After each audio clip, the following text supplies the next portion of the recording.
You're listening to Article and Design Podcast, a podcast made with love for Filipino freelancers, small business owners, and digital agencies. I am your host, Margaret Lopez. I am a digital marketing strategist for over 8 years now, and I created Article and Design. Be part of our 1 million mission in transforming 1 million Filipinos to becoming a super freelancer and live the life and work they love. Join me as I sit down and discuss with our fellow freelancers and business owners about their process, their monumental screw-up, and the tips that they swear by to help you win in this freelance game forever.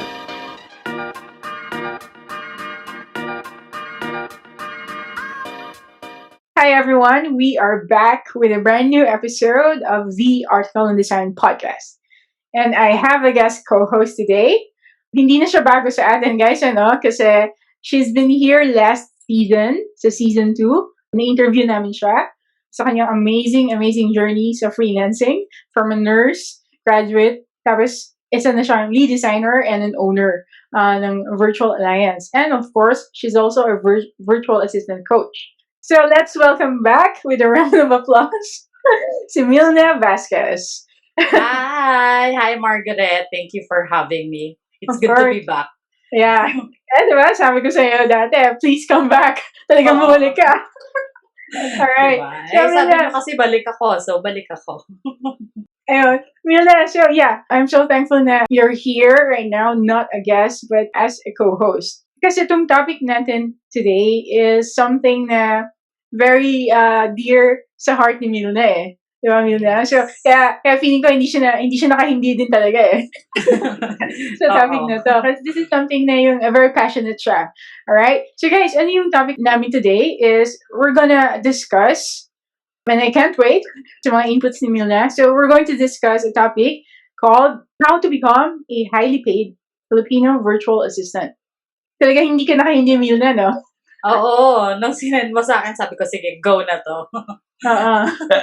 Ayun. So guys, we have prepared step by step, like we have prepared 7 steps sa inyo paano maging paid na Filipino virtual assistant. But first, Milna, sa mga hindi nakakaalam or sa mga hindi pa nila masyado naiintindihan, pwede mo bang i-explain sa kanila, sa listeners natin, ano ba kasi talaga yung virtual assistant? Actually, alam mo, nung nag-start ako maging coach, nag-search ako, ano ba sinasabi ni Google pag tinype mong what is virtual assistant? So ngayon, sinasabi ko lagi, ang sabi according to Google, ang virtual assistant daw is personal assistant pero working remotely. When you say personal assistant, di ba yan yung nag-aayos ng schedule, yung mga ganon, yung talagang assistant lang. Pero when you ask me, so according to me personally, you can be anything as a virtual assistant. Parang you can offer any service as a virtual assistant. So, yun naman yung according to me. Yun yung para sa akin. Kasi, like, yung freelancer and virtual assistant, sa akin, personally, in my opinion, wala talaga siyang pinagkaiba sa akin. Yeah, that's true. I agree. Kasi, totoo, tama ka. Kahit saan may search, kahit sa mga, Wikipedia or something, ang sinasabi nila yung, yung mga virtual assistants daw is yung para silang mga employees daw na remote. And then may manager silang nire-report. Ganon. So, parang yun ang definition nila eh. Tapos ang difference daw ng freelancer is wala daw manager yung freelancer. So, sole trader or self-employed. Parang ganon. Pero, I mean, we want to, to break that parang, Myth. Diba? We want to break that nila kasi you and I both know na actually sa panahon ngayon, hindi ganun yung virtual assistant. And actually, Yes. virtual assistant and freelancer almost the same na sila. Synonymous sila sa role or sa services na binibigay. Kasi bakit? Yes. You can be a virtual assistant na wala kang manager eh. Diba? You work Yes. directly sa client. For example, you're a web designer or you're a social media manager. Mga ganun, di ba, Milna? So, I think kailangan i-update ni Google or Wikipedia yung kanila. Definition, yes. Oo. Kailangan nilang i-update yun. Kasi ako, sinasabi ko rin palagi na you can be anything. You can be a website designer. Kasi ako, di ba, I am a website designer. Pero I sometimes call pa rin myself as a virtual assistant. Kasi parang doon na ako nag-start eh. Parang doon ako nag-start until now. Yun pa rin talaga yung minsan tinatawag ko sa sarili ko. But, I also call myself as a freelancer pa rin, na as a website designer pa rin. Parang ganun. Kasi, yung difference nila, ang hirap i-identify nung difference nila kasi almost parehas lang naman sila, di ba? Yung sinabi mo nga. Totoo. So parang, kung maglalagay ka ng gray area, parang halos wala eh. Diba? Parang wala siyang wala siyang ganun. Kasi halos pare-pareho na din yung pwede niyang gawin eh. I think yung tawag sa mga employees na nag-work remotely is remote employees. Yes. Diba? Remote workers, remote employees. Yan. Oo, mga ganun sila dapat eh. Ayun. At least, na-define natin. So, Milna, na-establish natin na hindi sila employee, di ba? Yep. Right? So, hindi employee ang virtual assistant, guys. So, you're still considered as self-employed. Alright?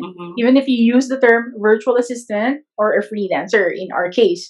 So, ayun nga. Kaya parang, alam mo yun, yung pagtawag ng ma'am at saka ng sir, hindi siya ginagamit talaga. Personally, in my opinion, parang ang pangit kasi kung you treat yourself as a service provider or as a business owner, tapos you call your clients ma'am or sir. Diba? So, ako kasi parang business partnership kasi yun eh. Diba? When you work with your client, it's a partnership. Parang hinire ka nila for your skills, for your service, 'di ba?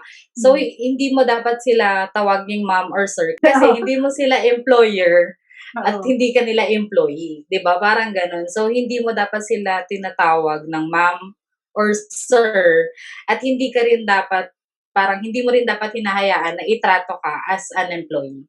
Exactly. Yeah, that's the point. Clear na yan ha. So hindi employees and virtual assistants and ang mga freelancer, we're not obliged to call them ma'am and sir kasi nga hindi tayo nagtatrabaho sa kanila. You're right, Milna. I agree. It's a business to business or P2P, person to person. So Milna, as I've said, we prepared 7 steps sa kanila on paano sila magiging highly paid na virtual assistant. Ang pinaka number 1 step, Milna, is you have to shift your mindset. Ayun, so mindset kasi talaga sobrang laking bagay sa akin eh. Sa akin personally. Kasi dun din nag-start yung journey ko into becoming highly paid or premium virtual assistant. Nung nag-start ako mag-shift ng mindset, na parang nung inisip ko na deserving ako. Nung inisip ko na worth it ako bayaran ng ganun kalaki. Limiting beliefs, isa din pala yun. Pag inisip mo na hindi ako deserving, or inisip mo na hindi papayag yung client ko ng ganito kalaki. Kasi I was once there. Na parang, nag-shift kasi ako from $12 to $20 per hour. Tapos sabi ko, parang wala namang magbabayad sa akin ng ganito kalaki.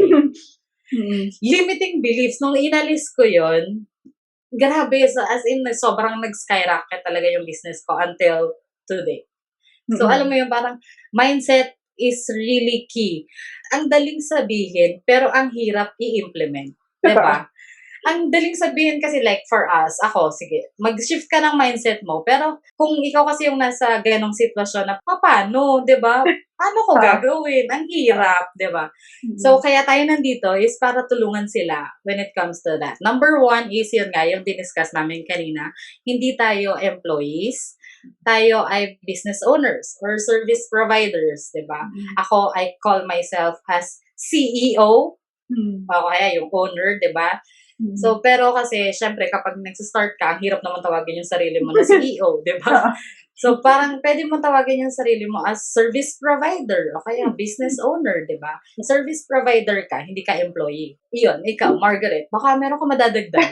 Oo, like ako, alam mo, Milna, na tayo mga proponent talaga tayo ng mindset shift eh. Diba? Kasi, guys, so kahit and most especially sa freelancing or sa virtual assistants na journey nyo, mindset tayo muna eh. Isi-solve natin yan kasi nasa mind mo na bago natin gagawin eh. Diba? Like sinabi ni Milna, you think sa self mo na deserving ka, so you will be deserving. Parang ganun. Kasi pag inisip mo na hanggang lang ako, $5 lang ako, hanggang $5 ka lang talaga.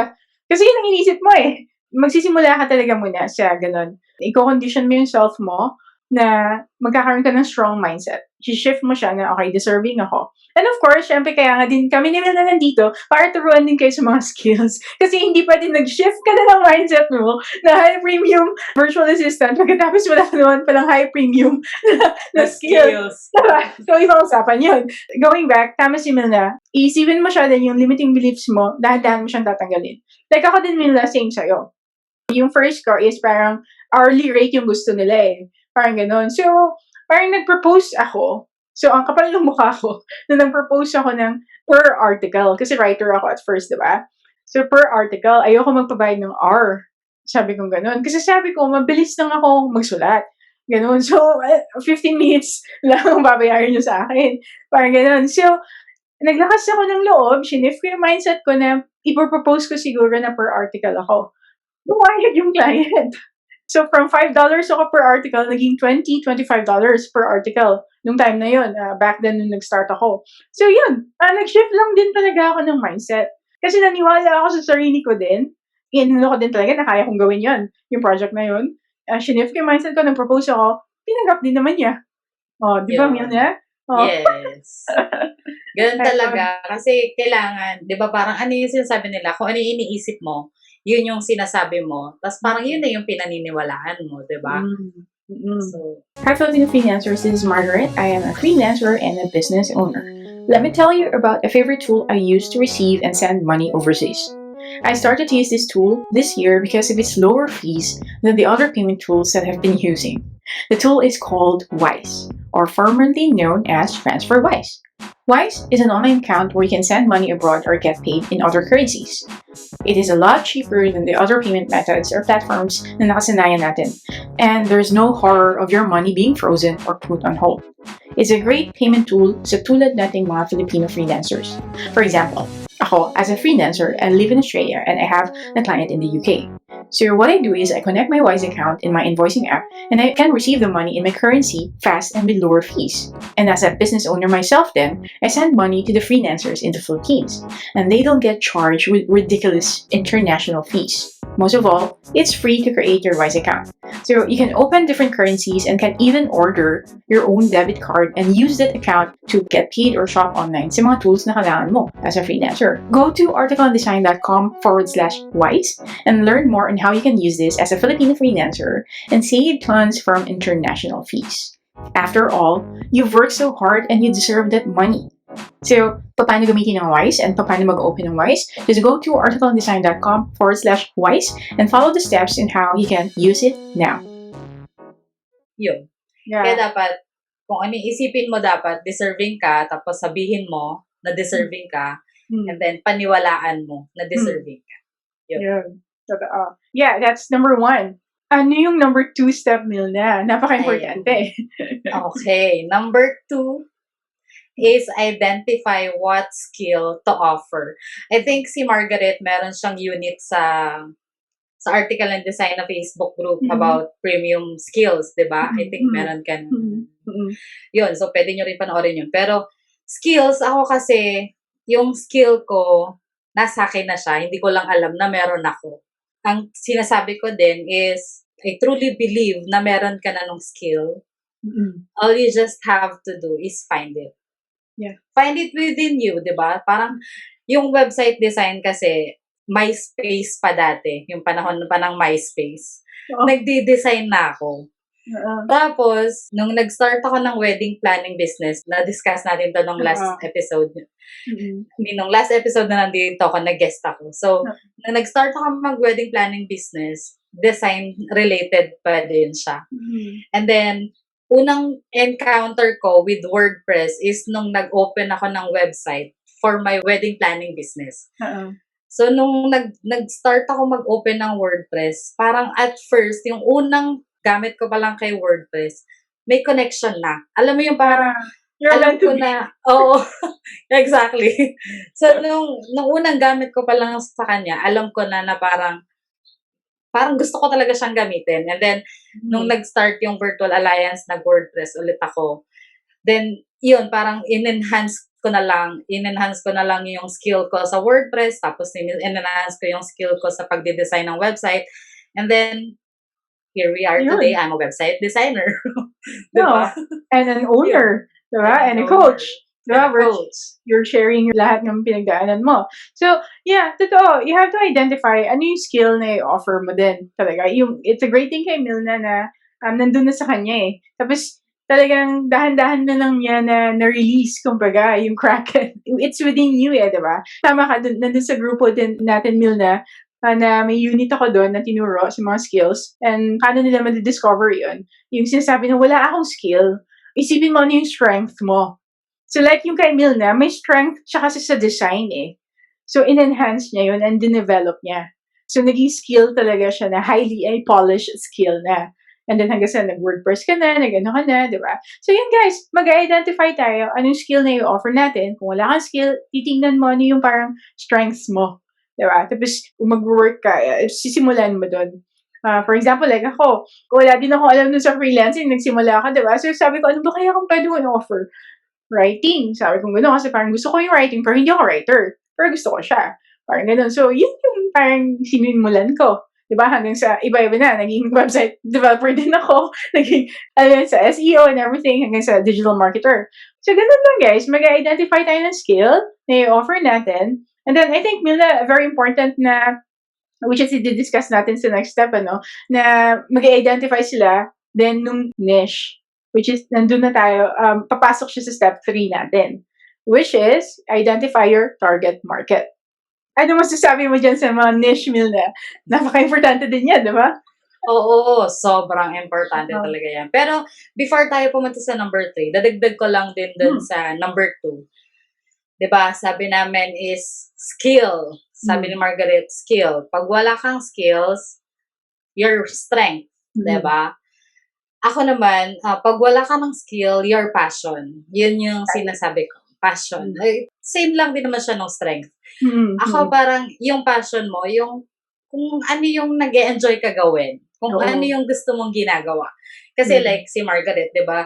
Hindi siya writer, pero gusto niyang nagsusulat. Gusto niya nagra-write. Nag-offer siya ng mga, yung writing na gigs, na service, di ba? So, doon siya nag-start. Kasi, gusto niya nagsusulat. Ako, same din sa akin na parang hindi naman ako talaga website designer or walang kinalaman yung course ko sa pagiging website designer. Same tayo, parehas tayo, di ba? Walang kinalaman yung course ko or yung degree ko sa pagiging website designer, di ba? Pero nandun talaga yung passion ko. Yun talaga yung gusto kong ginagawa, designs. So, ayun, parang start with your passion. And then now, going to your target market, di ba? Parang balik ka dun sa passion mo. Exactly. Ano ba yung passion mo? Then, paano mo mako-connect yung passion mo sa problema ng possible client mo? That's how you identify your target market. So, example, social media manager ka. Pero syempre kasi, social media manager, marami kasi yan pwedeng pag-offeran ng skills, ng service. Pero kung mahilig ka, for example, sa beauty, sa makeup, di ba? Passion mo yun, mahilig kang mag-collect ng makeup, mahilig kang manood ng mga makeup guru sa YouTube. So, pwede mo na siyang gawin na parang target market mo is mga makeup shop o kaya makeup brands, di ba? Yung mga online shop na nagbebenta ng makeup or beauty products, mga skincare. So, yun na yun. Parang yung passion mo, kinonect mo siya sa parang pwede mong possible na maging target client. Oh, makes sense. Just the same. So, I don't know if na-attend Milna yung webinar natin na choosing a profitable skill to offer. May tinuturo tayo sa community na how to find the sweet spot. Yung tawag natin doon. So, sweet spot, tama ka. That is something that you're passionate, you love to do, na pwede mong gawin. Like, pag-aralan strength mo, skill mo, passion mo. So, that is your skill to offer. Then next is, yun nga, based doon din, ano ba yung may market? Diba? May market na kailangan yung skill mo. So, for example, social media, and ang pinili niya, then mahilig siya sa health and fitness. So, ang pinili niya, yung health and fitness na niche. Yes. Tapos, kailangan ng mga fitness coaches na yan, sabihin natin, mag-niche down pa tayo, no? Sabihin natin, Pilates. So, kailangan ng mga Pilates coaches ng social media managers kasi wala silang time, Milna, di ba, to create yung mga social media posts. So, magiging skill mo ay social media manager and ang target market mo is ang fitness, mga Pilates coaches. So, Yes. yun, the same thing sa ginawa ni Milna kasi you're passionate about sa health and then parang in-evolve mo dun yung target market mo to something na parang kaya mo din siyang gawin everyday. Diba? Kasi nga, you're into it. Diba? You're passionate about it, Oo. yes. Ay, hirap naman na pilitin natin lagi sarili natin sa building and construction kung doon ka naman sa makeup. Diba? And beauty gurus. Diba? Ang hirap. So, yeah. It totally makes sense, Milna. So, I totally agree with you. Dun sa sinabi mo na ganun mo siya i-connect yung skills and yung target market mo, which is overall yung niche mo.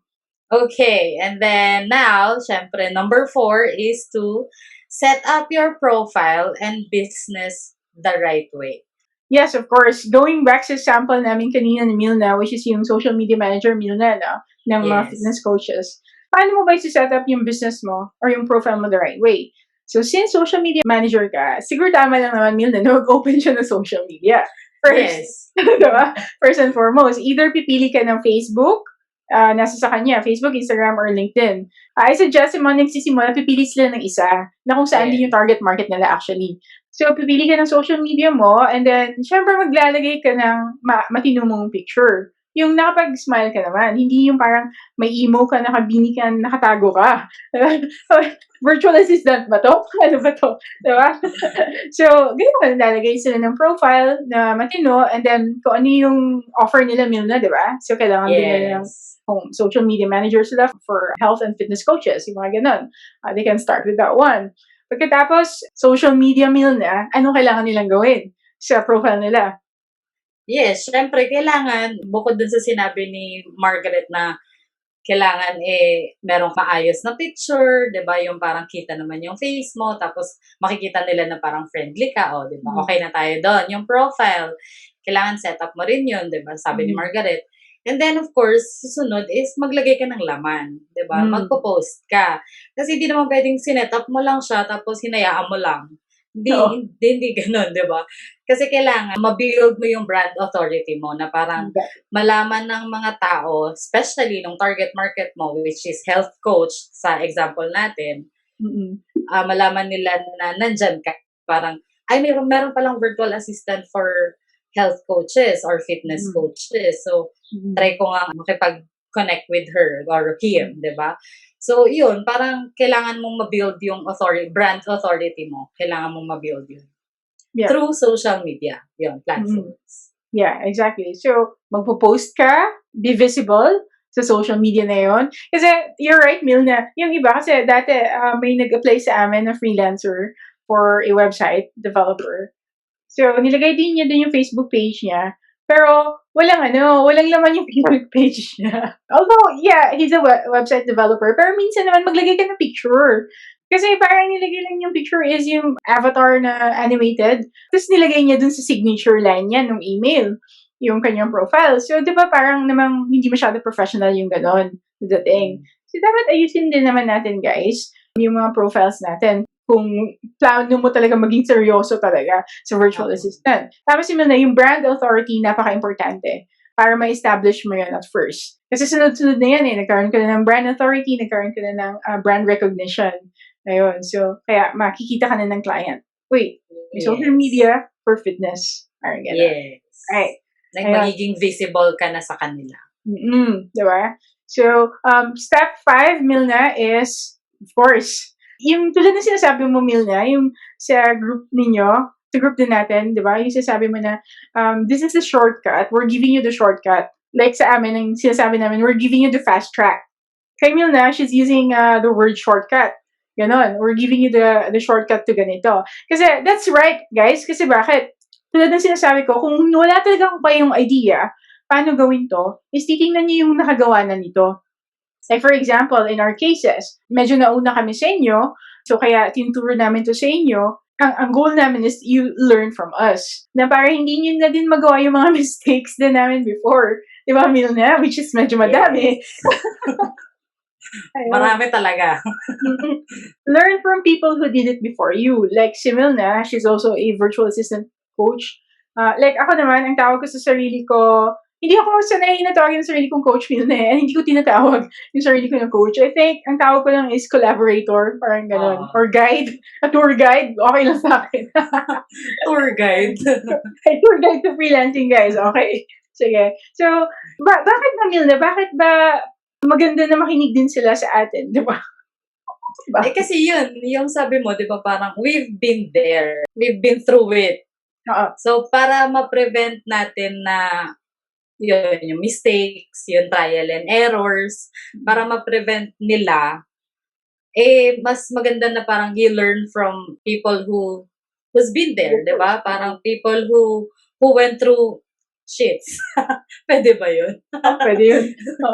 Yun, di ba? So, parang learn from us. Pero, nung ako din kasi, sinasabi ko, nung nag-start ako, wala din naman kasi akong courses, wala akong coach nung nag-start ako. Kasi, ikaw, understood. Kasi nung time mo, wala pa masyado talaga, di ba? Pero nung time ko kasi, meron na. Kaso, yun nga, financially struggling kasi.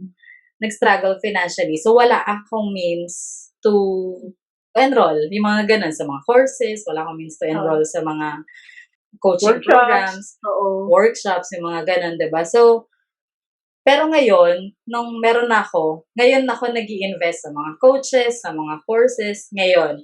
Kasi talagang nakikita ko naman yung value, kaya lang nung time na yun kasi walang akong means. So, yun, okay lang naman kung walang means. Kasi Margaret and I provide free resources for everyone, diba? So, si Margaret na meron siyang mga units saka mga Facebook lives din sa group niya. Ako, meron din ako sa group ko. Nag-Facebook live din ako every week.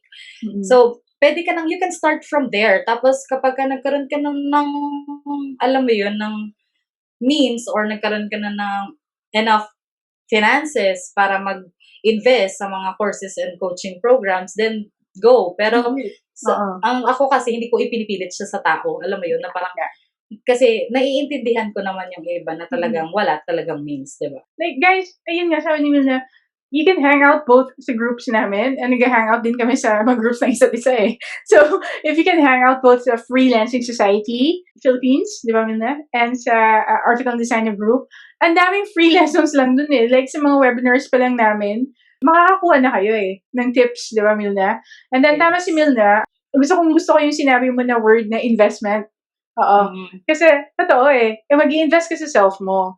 Sa industry na to, it's very innovative eh. Diba, nag-change talaga, especially sa mga website design and everything. Ganon. May mga bagong softwares or mga bagong tools or mga Elementor Pro na mga ganon, diba? Mas maganda din na nakaka-invest ka sa mga learnings. So, yun nga, bigyan mo ng time. Kung magtipid ka lang din, kung hindi talaga kaya, then go for the free lessons. Yung kagandahan sa ngayon na mga freelancers, na may mga coaches na eh. Like tayo, nandito na tayo. Yung panahon ko wala talaga, and then kung meron man, nasa mga America lang ata yung mga coaches, and hindi din afford, like sobrang mahal din yun eh. Ganon. So, ang ginawa ko, naging coach ko noon is yung mga libro. Mga libro at saka mga long form na mga articles kasi nandun ako sa writing, diba, nagsimula.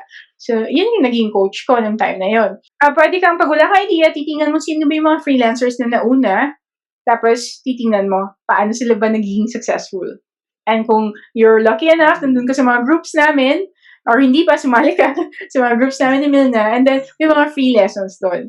Pero walang pilitan kung ayaw nyo dun sa paid. Okay lang naman sa free. So, step 6 is... Hey, do you want to become a super freelancer?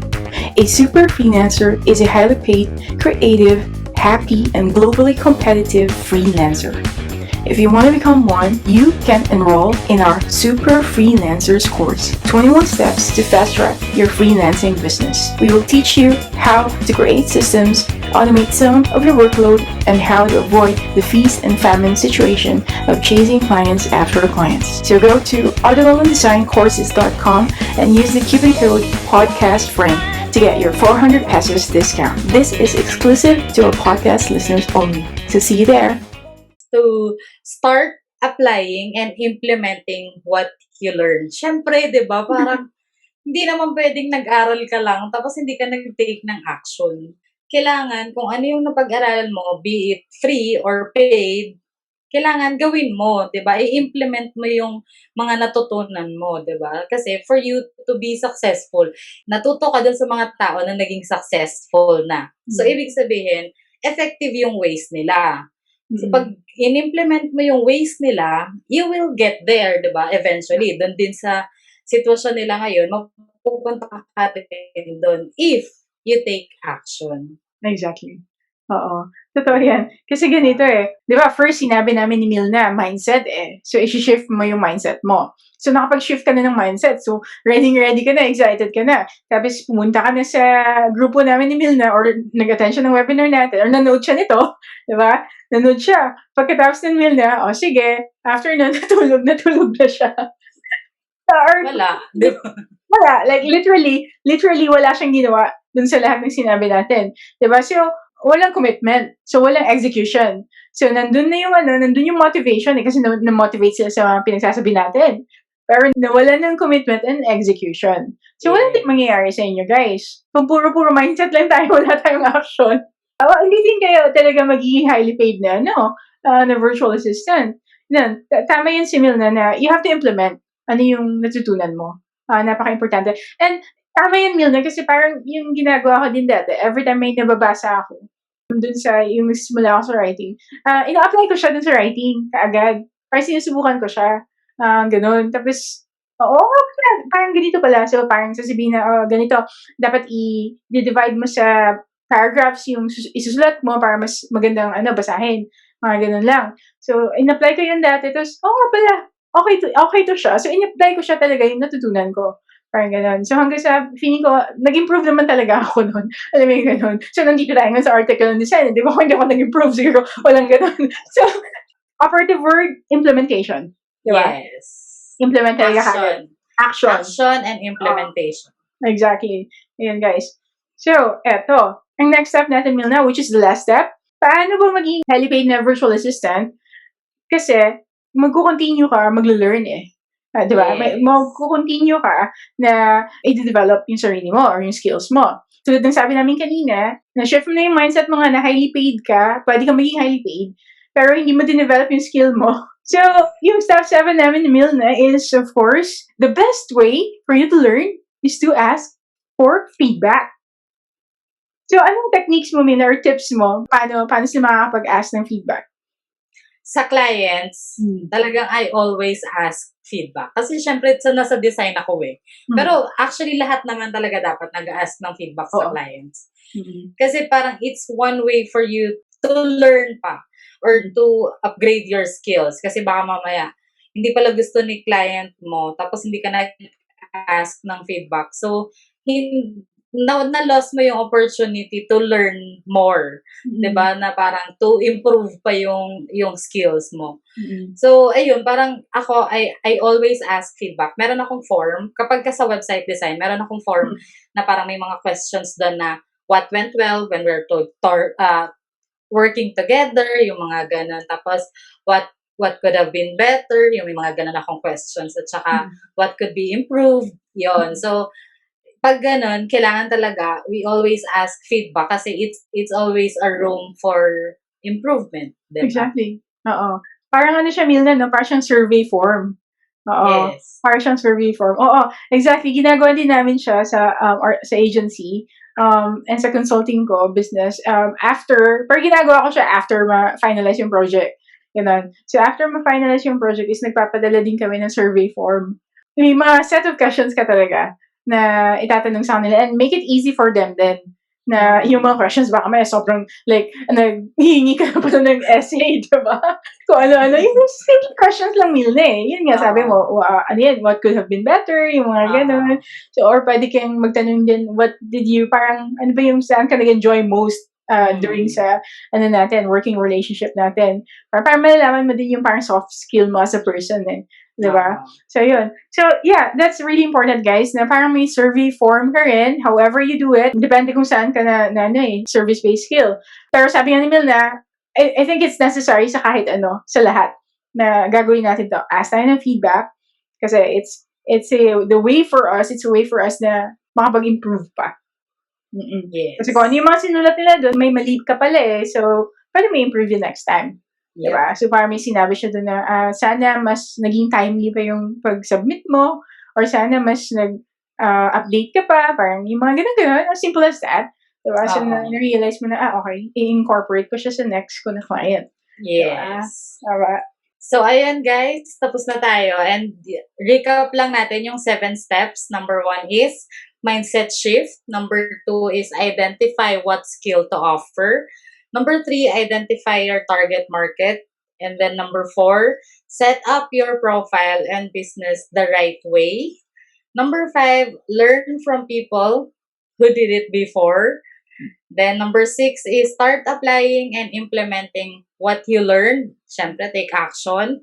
Number 7, be genuine and ask for feedback from your clients. Yes. Yun. Hindi naman pala mahirap yun eh. O, diba? Madali. Sabi ko nga kasi parang yung ibang tao, ginagawang komplikado lahat ng bagay na parang, kung ako kasi, I want simple in everything. Parang kung kayang i-simplify, let's simplify it. Diba? Parang, let's not, kasi, sa akin lalo, diba? Website design is so complicated. Diba? Website design is complicated enough. Tapos, gagawin mo pang komplikado yung buhay ko. Di, baka mag-away tayo. Diba? So, let's simplify na lang. Simplify natin yung mga bagay-bagay. Huwag natin gawing komplikado. Yeah, straight to the point. And then, ito, yung steps na to, sasabihin mo, 7 years na pala, highly paid na kami. Of course, hindi naman namin sinabi na ganun. Pero ito yung parang fundamental steps na yun na gagawin mo. And then, bawat isa nun is may mga action ka talagang gagawin. And then, nasa sayo na yan eh. Paano mo na siya i-apply. Diba? And then, kung nag-attend ka ng workshops ni Milna or naka-enroll ka sa super freelancers course namin, dun mo na siya, yung nitty-gritty paano siya i-apply. So, ayun, sabi nga ni Margaret, hindi naman porket na parang natapos mo yung 7 steps. 7 steps lang, tapos highly paid na ako. Hindi. Di ba lagi kong sinasabi, Margaret, di ba sinasabi natin na parang hindi overnight success to. Di ba? Parang there's no such thing as overnight success sa freelancing world. So, wag mong isipin na, tapos ko na yung 7 steps, bakit hindi pa rin ako highly paid? Yung mga ganun. So, you still have to take action, di ba? Kaya sabi nga namin doon sa number 6, implement, take action, tapos you will get there once you parang, alam mo yun, parang pag naglagi ka nag-action, lagi kang nagle-learn. So, mapupunta ka rin doon sa tulad ng sitwasyon namin ngayon ni Margaret. Ayun. Totoo. Yung sinasabi mo, Milna, favorite ko yun eh, yung Rome wasn't built in a day. Yes. Diba? So, hindi walang overnight success, guys. Ang importante dito, may progress ka. May progress ka kasi eventually nandun ka. Ang overnight success is mangyayari siya overnight dahil nga sa lahat ng mga action na ginawa mo. So, walang overnight talaga. Diba? Parang ang dami mong action na ginawa dun eh. You remember guys, yung sinasabi ni Milna na Rome wasn't built in a day. Sino man nagsabi nun, Milna? Pero para sa akin, kayo nagsabi nun eh. Nakalimutan ko na. Pero nandun yun sa isa sa mga post ko. So, kasi naalala ko talaga yun. So yeah, walang overnight success. You still have to take action and implement it. Pero itong 7 steps, this can be your guide. Diba? Pupunta doon. So, ayun guys, sana may natutunan kayo sa amin today. And if you want to learn more sa akin, you can join Freelancing Society Philippines sa Facebook group yun. And you can also follow me sa Facebook at saka sa Instagram, Milna Vasquez lang. And sa amin naman, of course, just search for article design. And then, nandun din kami ni Milna sa each other's group. So, makikita nyo din kami doon from time to time. Kung hindi pa kayo nagsasawa sa mga mukha namin. So, nandun din kami nag-hangout sa each other's group. If you wanted to start with the free lessons, marami kaming mga pa-free sa inyo. May mga pa-jacket kami na binibigay din sa mga group namin. Ayun, yung mga free lessons na ma-apply nyo din talaga kaagad. Thank you once again, Milna, for co-hosting this episode. Sana bumalik ka din ulit. Yeah. Sure! Just message me. And I will see you sa group ulit, and I will see you din sa group mo. Please join our community of like-minded individuals. So, para may matutunan kayo and makapag-share din tayo ng mga struggles natin and mga experiences natin. And I think yung one thing na drive sa amin ni Milna to help each other's communities. Pareho kasi kami guys na hindi kami free like designer or ganun eh. Hindi kami nag-aral ng ganun. Like si Milna is nurse, a nurse graduate Milna, di ba? Ako is a preparatory for medicine, biology. Pero nandito kami sa creative industry ngayon. So I think that's one thing na nakaka-bond din sa amin together. Naiintindihan namin yung struggle na isa't isa eh. So that's it guys. If you can relate to our stories, or if you like what you listen or watch today in this episode, so join our community and we will see you there. Bye! Thank you for listening to this episode of the podcast. If you enjoyed this, please leave us a review on our Facebook page, Article and Design.